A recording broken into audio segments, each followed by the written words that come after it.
guys, welcome back to Sipka Holsteins. A lot of people ask me where the name Sipka came from. I'll tell you, that's my husband Doug's great-grandfather's first name. When he started raising cattle, he had to pick a name for his farm, and that's the one he chose because he was pretty sure his wife wouldn't let him name a kid that, and he was right. Come on inside, we'll go through the barn again. If you take a look here in the barn, the floor actually has slats in it. Now those slats sit on top of an 18-inch pit, and there's two big scrapers that run under the floor that pull all of the manure from the cows out into a storage lagoon out back. Now twice a year we have to empty that lagoon onto the fields. We use that as fertilizer, and that is what makes our corn grow so big. So come on back and you can see how we do it.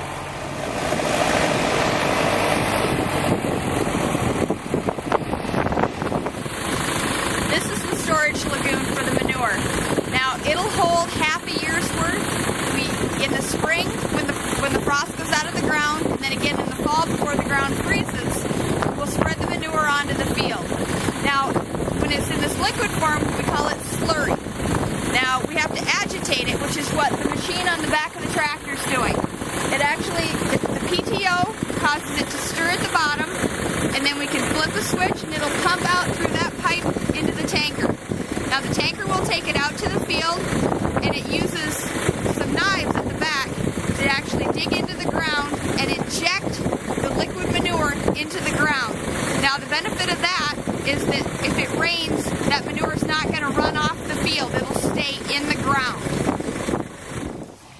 Another thing we have to do every fall is clean out all of the yards and inside all the sheds and spread that on the fields as well. Now that's going to be a lot drier, and we use a different machine to spread it. It looks more like a wagon with a big wheel on the back that will spray it all out evenly on the ground. Now some other things we have to do in the fall is, in the wintertime here, it's going to get really cold. You guys all know that. You have to wear the extra snow boots and snow pants. Well, if you work outside, we have to do that too. Getting ready for winter on the farm is a big job. All of the waterers have to be checked and make sure that their heaters are all working, because otherwise they'll freeze, and it can freeze all the way down into the ground to where they won't work. And that means that the cattle can't get any water. Any repairs to buildings have to be done before the snow flies, because that would to prevent the snow from coming into the sheds and to keep the cattle warm and dry. The big thing in the wintertime around here is when it gets so cold, it makes it hard on animals and on people. We do our best all winter long to keep them comfortable. We use straw and corn stalks to make bedding packs for them in all the sheds. That way they've got someplace warm and dry to lay, and they don't have to lay outside in the snow. This is Daisy. This is my daughter Stephanie's show heifer. Now she had a long show season this year. It started back in March when she was first in her age group at the National Spring Show over in Wisconsin.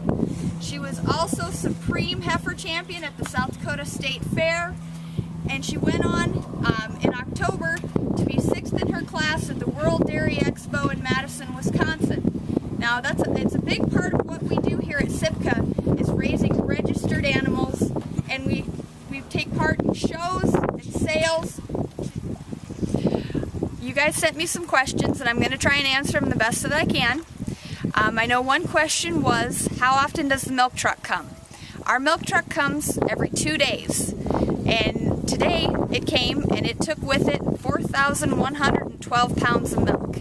Now that's going to be about a little over 500 gallons, and we do that every 2 days. Another question that you asked was, what time do we milk? Now, this may sound hard to believe, but every morning we're in the barn at 5:30.